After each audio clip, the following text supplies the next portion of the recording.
ಇವತ್ತು ನಮ್ಮ ರಾಜ್ಯಕ್ಕೆ ಬರುವಂಥ ಶೇಕಡ 70% ನ್ಯಾಷನಲ್ ಹೈವೇನಲ್ಲಿ ಗುರುಗುಂಟೆಪಾಳಿಗೆ ಬರುತ್ತೆ. ಗುರುಗುಂಟೆಪಾಳ್ಯದ ಕಾರ್ನರಲ್ಲಿ ಒಂದು 5 ಎಕರೆ ಜಮೀನು ಗೋದ್ರೇಜ್ ಅವರು ಬರ್ತಾನೆ ಸಭಾಧ್ಯಕ್ಷ.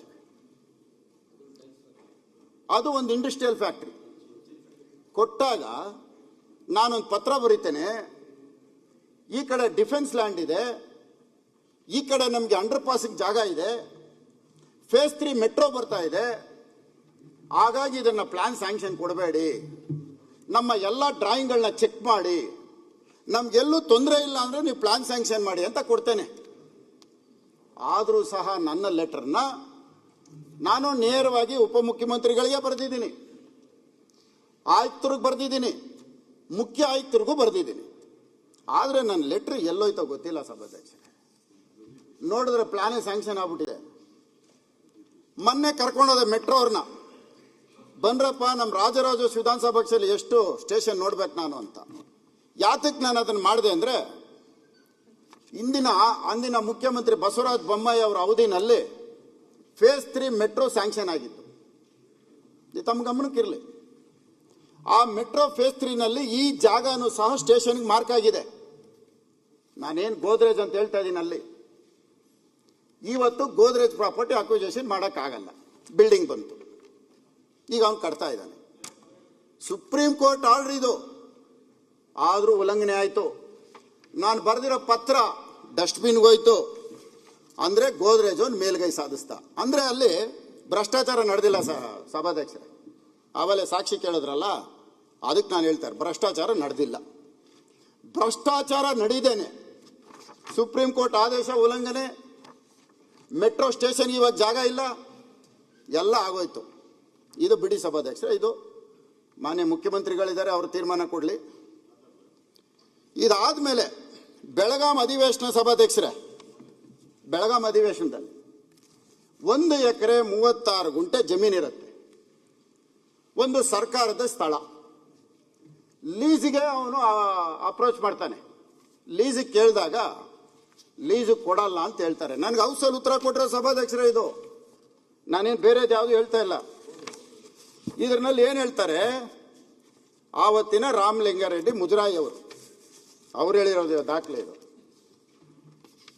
ತಮ್ಗೆ ಹೇಳಿರೋದು ಸಭಾಧ್ಯಕ್ಷರೇ, ಇದು ನನಗಲ್ಲ, ತಮ್ಮ ಪೀಠಕ್ಕೆ ಹೇಳಿರೋದು. ಅದನ್ನೇನು ತೀರ್ಮಾನ ತಗೊಳ್ಳಿ, ತಮ್ಮ ಪೀಠಕ್ಕೆ ಸುಳ್ಳು ಹೇಳಿರೋದು ಇದು.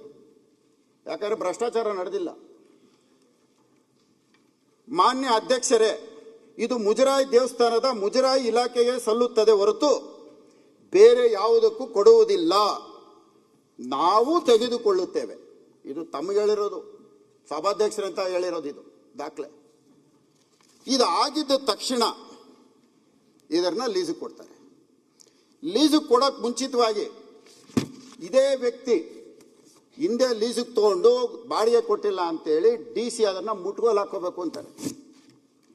ಆವತ್ತು ಇದೇ ಸಭೆಯಲ್ಲಿ 190-200 ಕೋಟಿ ರೂಪಾಯಿ ಬೆಲೆ ಬಾಳುವಂಥ ಆಸ್ತಿ ಇದು, ಕೊಡೋಕೆ ಬರಲ್ಲ ಅಂತ ಹೇಳ್ತಾರೆ. ಹೌಸಲ್ಲಿ ಕೊಟ್ಟಿರೋ ಉತ್ತರ ಬೆಳಗಾಂ ಅಧಿವೇಶನ, ಅಲ್ಲಿ ಕೊಟ್ಟಿರೋದು 13-12-23ರಲ್ಲಿ ಕೊಟ್ಟಿರೋದು. 1 ವರ್ಷದಲ್ಲೇ ಲೀಸಿಗೆ ಕೊಟ್ಬಿಟ್ರು 30 ವರ್ಷ. ದುರಂತ ಏನು ಗೊತ್ತಾ ಸಭಾಧ್ಯಕ್ಷರೇ, ಆ ಜಾಗದ 100 ಮೀಟರ್ 1.25 ಎಕರೆ ಜಾಗ ಇಟ್ಕೊಂಡು ಪಕ್ಕದಲ್ಲಿ 45,000 ಸ್ಕ್ವೇರ್ ಫೀಟ್ ಅಕ್ವಿಜೇಷನ್ ಮಾಡ್ತಾ ಇದ್ದಾರೆ. ಲೆಕ್ಕ ಹಾಕೊಳ್ಳಿ, 100 ಮೀಟರ್ಸು 45,000ಕ್ಕೆ ಎಲ್ಲ ಮನೆ ದೀಪ ಹಾರಿಸ್ಬೇಕೀಗ. ಆ ಮನೆಗಳೆಲ್ಲ ಹೊಡಿಬೇಕು, ಅಲ್ಲಿ ಮೆಟ್ರೋ ಸ್ಟೇಷನ್ ಮಾಡಬೇಕು, ಇವನಿಗೆ ಲೀಸಿಗೆ ಕೊಡಬೇಕು, ಈ ಮನೆಗಳು ಹೊಡಿಬೇಕು. ಎಷ್ಟು ಇಲ್ಲಿಂದ ನಮ್ಮ ಗೇಟ್ ಅಷ್ಟು ದೂರನಿಲ್ಲ ಸಭಾಧ್ಯಕ್ಷರೇ. ಭ್ರಷ್ಟಾಚಾರ ನಡೆದಿಲ್ಲ ಸಭಾಧ್ಯಕ್ಷರೇ, ಗೊತ್ತಿರಲಿ ತಮಗೆ. ಯಾಕಂದರೆ ದಾಖಲೆ ಇಲ್ವಲ್ಲ, ಅದಕ್ಕೋಸ್ಕರ ನಾನು ಭ್ರಷ್ಟಾಚಾರದ ಬಗ್ಗೆ ಮಾತಾಡಲ್ಲ. ಕೇಂದ್ರ ಸರ್ಕಾರ ನಮಗೆ ಸಹಾಯ ಮಾಡಲ್ಲ ಅಂತಾರೆ ಮೆಟ್ರೋ ಫೇಸ್ 3ನಲ್ಲಿ. ಇವತ್ತಿಲ್ಲಿ ಅಕ್ವಿಜೇಷನ್ ಮಾಡ್ತಾವ್ರಲ್ಲ, ಇದಕ್ಕೆ ಯಾರ ಹಣ ಹೋಗೋದು? ಇದರಲ್ಲಿ ಸಾರ್ವಜನಿಕರ ತೆರಿಗೆ ಹಣ ಇವತ್ತು ಮೆಟ್ರೋ ಕೊಡಬೇಕಾಗಿರೋದು. ಆದರೆ ಒಬ್ಬ ಸಂಸ್ಥೆಯವನಿಗೆ ಕೊಟ್ಟಿದ್ದಾರೆ ಸ್ಥಳನ, ಕೊಡಲ್ಲ ಅಂತೇಳಿ ಹೌಸಿಂದ ಕೊಡ್ತಾರೆ. ಗೋದ್ರೇಜ್ ಅವ್ನು ಕೊಡಬೇಡ ಅಂದರೆ ಪ್ಲಾನ್ ಸ್ಯಾಂಕ್ಷನ್ ಮಾಡ್ತಾರೆ ಇಂಡಸ್ಟ್ರಿಯಲ್ನ. ಸುಪ್ರೀಂ ಕೋರ್ಟ್ ಆದೇಶ ಇದು. 1-2 ಸಭಾಧ್ಯಕ್ಷರು ನಡೀತಾ ಇರೋದು. ಇದೆಲ್ಲ ಬಿಡಿ ಸಭಾಧ್ಯಕ್ಷರೇ, ಮುಖ್ಯಮಂತ್ರಿಗಳ ಎದುರುಗಡೆ ಹೇಳಿದ್ದೀನಿ, ಅವ್ರು ತೀರ್ಮಾನ ತಗೊಳ್ತಾರೆ. ಪಾಪ ಇಲ್ಲಿ ಎಲ್ಲರೂ ನಾವೆಲ್ಲ 224 ಜನ ಇದ್ದೀವಿ. ಯಾರಿಗೂ ಕೂಡಲೇ ಸಾಹುಕಾರ ಆಗೋಂಥ ಐಡಿಯಾ ಯಾರಿಗೂ ಬರ್ತಾ ಇಲ್ಲ ಸಭಾಧ್ಯಕ್ಷರೇ. ಬಹುಶಃ ಪ್ರಿಂಟಿಂಗ್ ಮಿಷಿನ್ ಇಟ್ಕೊಂಡು ಕೋಟಾ ನೋಟ್ ಹೊಡೆದ್ರು ಅಷ್ಟು ಬೇಗ ಸಾಹುಕಾರ ಆಗೋಕ್ಕಾಗಲ್ಲ ಸಭಾಧ್ಯಕ್ಷರೇ. ಅದಕ್ಕಿಂತ ವೇಗವಾಗಿ ಬೆಳೆಯುವಂಥದ್ದು ಬೆಂಗಳೂರಲ್ಲಿ ನಡೀತಾ ಇದೆ ಸಭಾಧ್ಯಕ್ಷರೇ. ಅದಕ್ಕೆ ಉದಾಹರಣೆ ಹೇಳ್ತೀನಿ.